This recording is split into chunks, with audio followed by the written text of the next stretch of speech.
केजरीवाल को जेल में डाल के अगर सोच रहे हैं कि हमने बहुत बड़ा तीर चला दिया है, तो ये प्रधानमंत्री नरेंद्र मोदी की बहुत बड़ी भूल है। भारतीय जनता पार्टी की सरकार में भैया अच्छा काम कौन सा हुआ है?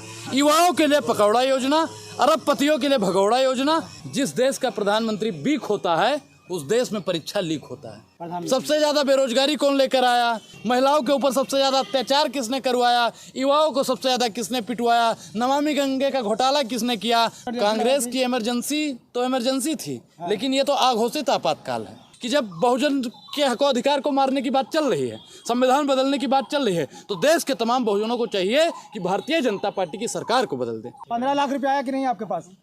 शायद आपके खाते में आ गया हमको तो आ होगा। गया। इतना बड़ा बैग लेकर इधर आइए, आप हंसिए मत, दांत मत निकालिए। आप जैसे ही पत्रकार दांत निकाल कर देश को बर्बाद कर रहे हैं।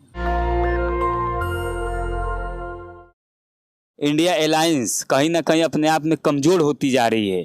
देश की जनता इंडिया अलायंस पर विश्वास कर चुकी थी, आप इस पर क्या कहेंगे? देखिए, इंडिया अलायंस को जब इंडिया को उनके पुरखे नहीं कमज़ोर कर पाए जो अंग्रेज़ों की चापलूसी कर रहे थे, तो संग्रेज क्या इंडिया अलायंस को कमज़ोर करेंगे भाई? इंडिया अलायंस के नेताओं को ये भले ही जेल में डाल दें, इंडिया अलायंस को ख़त्म करने के लिए 24 घंटा भरे रणनीति बना लें। हेमंत सोरेन जी को जेल में डाल दें, चाहे केजरीवाल जी को जेल में डाल दें, या राहुल जी को जेल में डाल दें, या फिर अखिलेश यादव जी को जेल में डाल दें। जेल में डालने की नीति भारतीय जनता पार्टी की 24 के बाद में नहीं चलेगी। राहुल गांधी जी ने पहले स्पष्ट कर दिया है कि सरकार बदलते ही ऐसी कार्रवाई की जाएगी कि दोबारा ये कार्रवाई करने की ज़रूरत नहीं पड़ेगी। अच्छा ये बताइए सर, ये देश की नीति है, ये संविधान की नीति है, न्यायपालिका की नीति है, भारतीय जनता पार्टी का इसमें कोई रोल नहीं है। ईडी किसका? सीबीआई किसका? पत्रकार किसका? आयकर विभाग किसका? बोलिए, मुंह पे ताला लग गया। अरे देश का शांत रहो, मुंह पे ताला लग गया। नहीं, ताला कैसे लगेगा सर? ये देश का है। इसके बाद में ऐसे मुंह पे ताला लग जाएगा, बोलने का भी अधिकार नहीं रहेगा। जिस देश का राजा कमजोर हो जाता है, उस देश का राजा प्रजा पर अत्याचार करता है, क्योंकि उस बाहरी शक्तियों से लड़ने की उसकी क्षमता नहीं रहती है। जैसे मोदी जी चीन को लाल आग नहीं दी। पूरे विश्व में मोदी जी का डंका बज रहा है और आप कह रहे हैं कि किसे कहते हैं? डंका किस रावण का बजता था, डंका कंस का बजता था, डंका कौरव का बजता था। अब मोदी जी कौन है इन तीनों में से? बताइए, तीनों में से कौन है? रावण, कौरव, कंस। चंद्रगुप्त मौर्य का डंका पूरे देश में, पूरे विश्व में बजता था। हमने रावण, कंस और इस चीज को मैंने नहीं पढ़ा है। चंद्रगुप्त को तो मानते नहीं है ये लोग। अशोक का पूरे देश में, पूरे विश्व में डंका बजता था। उसी अशोक स्तंभ को सदन के अंदर अगर चेंज करने का काम किसी सरकार ने किया तो भारतीय जनता पार्टी ने किया है। लेकिन मोदी जी के सरकार में क्या है, हम आपको बताते हैं। किसान परेशान है, महिला परेशान है, युवा परेशान है, पत्रकार परेशान है, जवान गोलियां खा रहा है। साहब बोलना पड़ेगा। ये केजरीवाल को जेल में डाल के अगर सोच रहे हैं कि हमने बहुत बड़ा तीर चला दिया है, तो ये प्रधानमंत्री नरेंद्र मोदी की बहुत बड़ी भूल है। 150 करोड़ की जनसंख्या, पूरे भारत की आबादी को एक तरफ मोदी जी अपना परिवार बता रहे हैं, उसके बाद कह रहे हैं 400 पार, और आप कह रहे हैं कि सारे लोग परेशान हैं। देखिए, आपने परिवार की बात की। अगर पूरा परिवार है, आपके घर में कितना परिवार है? आपके घर में कितना परिवार है? मेरा एक लाइन का जवाब। 6 लोग हैं। 6 लोग हैं। एक परिवार है सर। ठीक। और 6 आपके ऊपर अगर कोई पड़ोसी आपका हमला करने आता है तो 6 का 6 लोग पूरा हो जाएगा। हो जाएगा कि नहीं हो जाएगा? बताइए। हो जाएगा। हो जाएगा। अब प्रधानमंत्री नरेंद्र मोदी जी के साथ में अगर आप बता रहे हैं 150 करोड़ जनसंख्या है, तो इनको 33% ही वोट क्यों मिलता है? क्या मतलब देश का और जो 67% लोग हैं वो मोदी का परिवार नहीं है? अब मोदी के परिवार में क्या किसान आता है या नहीं आता है? बोलिए।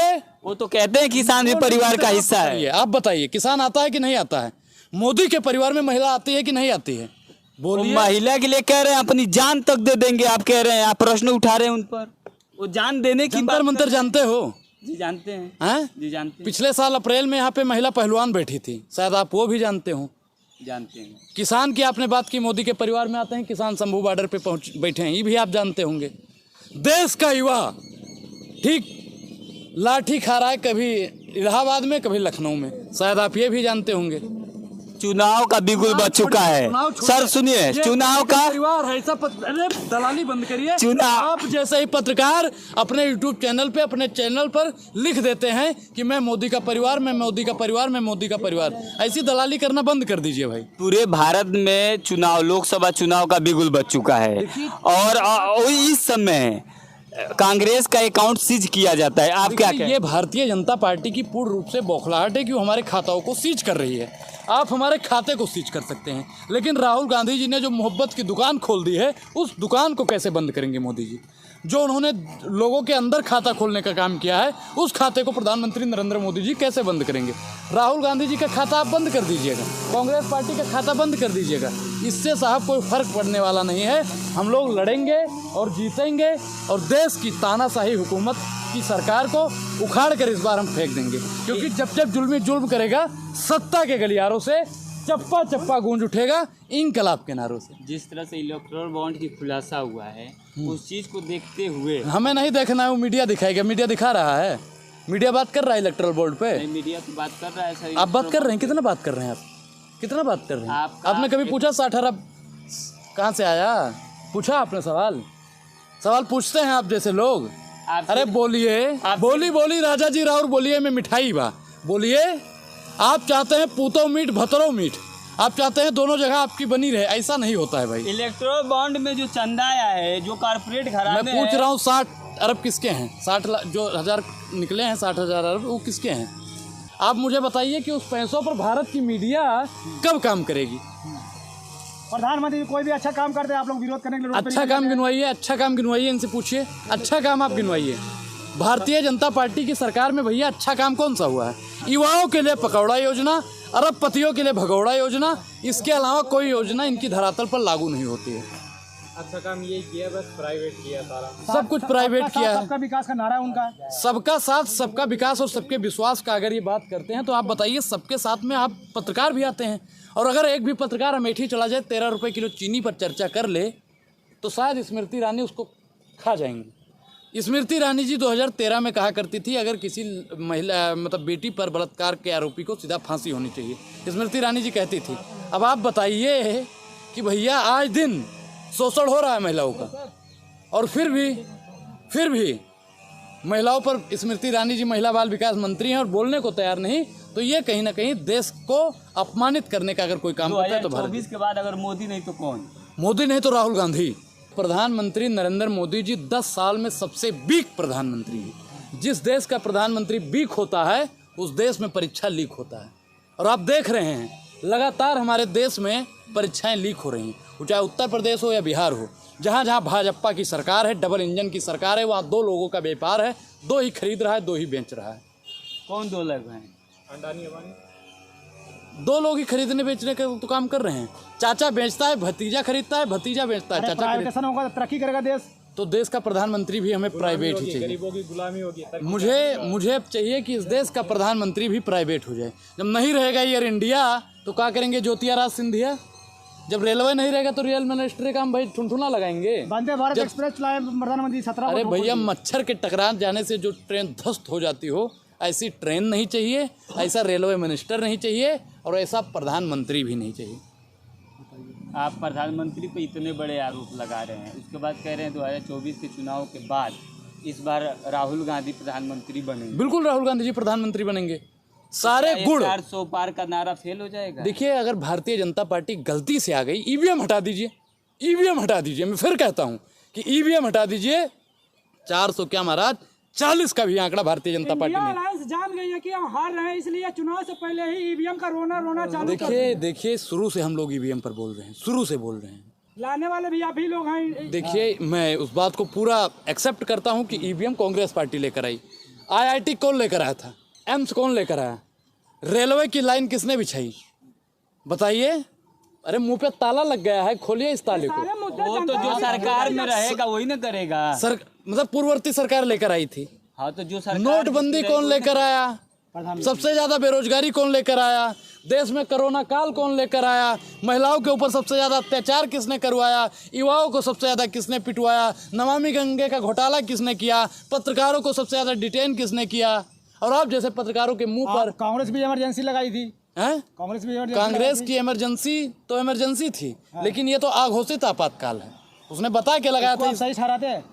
बिल्कुल वो हालात और दौर क्या था। इंदिरा जी काफ़ी समझदार आयरन लेडी थी, पत्रकारों को जेल के अंदर ठूस दिया गया था। लेकिन कैसे पत्रकारों को किया गया था। आज के पत्रकार क्या कर रहे हैं, ऐसे धूप बत्ती ले लिए हैं, मोदी जी के सामने सुलग रहे हैं ओम जय ओम जय ओम जय ओम जय ओम जय। अरे माइक टूट जाएगा। यहाँ तो आपकी कमर को तोड़ दिया गया है मोदी जी की सरकार में, गरीबों की कमर को तोड़ दिया गया है।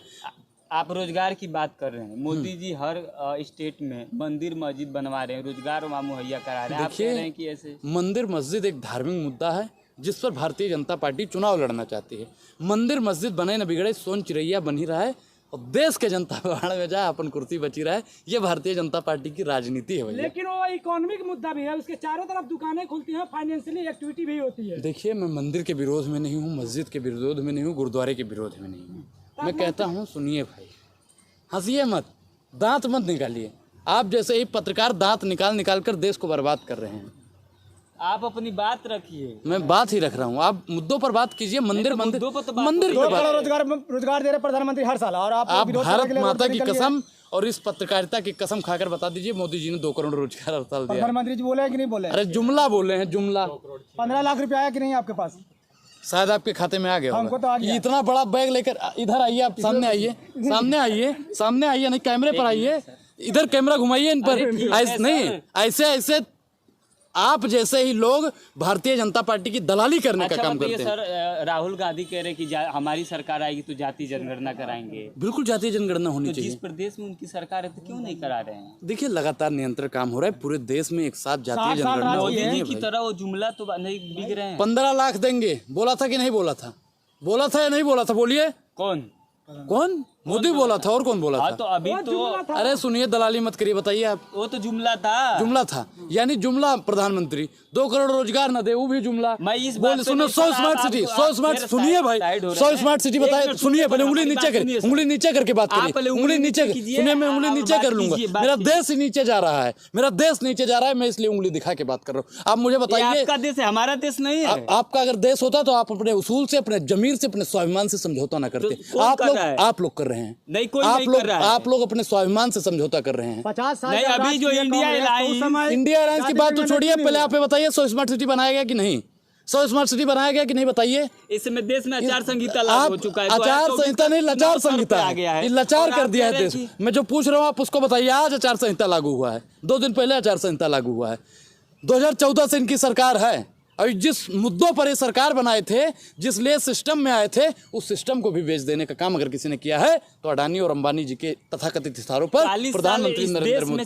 40 साल में क्या हुआ? 60 साल में कांग्रेस ने क्या किया वो दुनिया जानती है, लेकिन 10 साल में उनका 70 साल और इनका 10 साल एक बराबर है। राहुल गांधी जी अब इन्होंने सिर्फ बेचने का काम किया है। रेल बेच दिया, तेल बेच दिया, सेल बेच दिया, खेल बेच दिया, और सब कुछ बेचने के बाद में आपके हाथ में जो माइक है ना साहब, उस माइक को भी बेच देने का काम करेंगे। अब तो इनकी सरकार यहाँ तक गिर गई कि संविधान को बदलने की बातचीत कर रही है, और इस संविधान को बदलने में, सुनिए भाई, सुनिए, संविधान को बदला जाएगा। आप बदलेंगे, आप बदलेंगे, संविधान बदलेंगे। घाटा होगा सबसे ज्यादा किसको होगा? बहुजनों को होगा। मनुस्मृति लागू करने की तो बात की जा रही है ना, तो लागू कर दीजिए भाई। अनुराग ओझा को दिक्कत नहीं है। बहुजन समाज के लोग कान खोल के सुने, वही तो बात हम कान खोल के सुना, आँख खोल कर देखें। देखिए, सबसे ज्यादा संख्या किसकी है?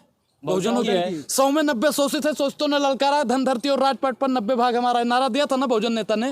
अब बहुजन नेता ही संविधान बदलने के जब फेवर में जब चला जाएगा भाई, अब एक चीज बताइए आप, कि जब बहुजन के हक अधिकार को मारने की बात चल रही है, संविधान बदलने की बात चल रही है, तो देश के तमाम बहुजनों को चाहिए कि भारतीय जनता पार्टी की सरकार को बदल दे। अनंत बहुजन नहीं है। अरे मैं क्या कह रहा हूँ, बहुजन। अरे भाई सुनो, मैं बोल क्या रहा हूँ, आप सुनते नहीं हैं। आप सुनने की आदत डालिए। मैं कह रहा हूँ तमाम बहुजन नेताओं को चाहिए कि एकजुट हो जाएं, और तमाम बहुजन वासियों को, देशवासियों को चाहिए कि एकजुट होकर भारतीय जनता पार्टी की राजनीति को बदल दें। मैं ये कह रहा हूँ। 50 साल कांग्रेस राज की, उस समय जाति जनगणना राहुल गांधी के क्यों नहीं दिखा? राहुल गांधी जी प्रधानमंत्री थे। नहीं, कांग्रेस तो थी ना। कांग्रेस थी, कांग्रेस ने बहुत काम किया। आप बताइए कि आप एक चीज बताइए कि कांग्रेस पार्टी की सरकार में जनगणना हुई है कि नहीं हुई है? जनगणना हुई है भाई। नहीं, जनगणना हुई है, लेकिन उसका रिजल्ट तो पेश नहीं किया गया। जातीय जनगणना आप करवाने की बात करें तो होनी चाहिए। जातीय जनगणना भारतीय जनता पार्टी क्यों नहीं कर रही? भारतीय जनता पार्टी जातीय जनगणना से क्यों भाग रही है? बताइए, जो क्यों भाग रही है? क्यों भाग रही है? मैं जो पूछ रहा हूँ उसका जवाब दीजिए। पहले नहीं, मैं नीचे ही करके बात करूँ, आप जवाब दीजिए। आप बीजेपी के प्रवक्ता नहीं हैं, हम बीजेपी के प्रवक्ता नहीं, नहीं आप है, बनेंगे, लेकिन जरूर बनेंगे आप, कांग्रेस के भी जरूर। प्रवक्ता नहीं है हम आपसे सीधा आप सवाल पत्रकार कर रहे हैं, आप क्या हैं? हम पत्रकार हैं। पत्रकार हैं। जी, 2 पत्रकार करोड़ हैं। रोजगार पर सवाल पूछे आपने? मोदी जी से पूछा कभी? हैं? पूछे हैं उससे सवाल। पूछे हैं? उनसे पूछने के बाद वो कहते हैं कि वो जुमला था। जुमला 2 करोड़ रोजगार हाँ, जुमला वो कह दिया कि था। जुमला ठीक, था। आपने महिला सशक्तिकरण पर सवाल पूछा? महिला सशक्तिकरण पर सवाल पूछा? आपसे जो सवाल मैं जो पूछा जा रहा है, अच्छा, सर, आप हम ही से कांग्रेस सवाल के- पूछोगे, बहुत आप- बड़े होशियार हो आप, ही बड़का होशियार हो। नहीं भाई, हम ही से सवाल पूछोगे। अरे प्रधानमंत्री का समर्थक तो आपके सामने आता है। सुनिए भाई, आप हमसे सवाल पूछोगे, देश में जो सत्ता में बैठा है उससे सवाल पूछोगे कि नहीं पूछोगे? नहीं, इस बार एक चीज 2024 बताइए, का चुनाव अटल बिहारी करते हैं। वाजपेयी जी को जानते हो? जी जानते हैं। कौन है वो? पूर्व हमारे देश के प्रधानमंत्री थे। ठीक, उन्होंने क्या कहा था कि मीडिया को हमेशा निष्पक्ष होना चाहिए और सत्ता से सवाल पूछना चाहिए, हमेशा विपक्ष के साथ में खड़ा होना चाहिए। लेकिन आज की मीडिया क्या कर रही है?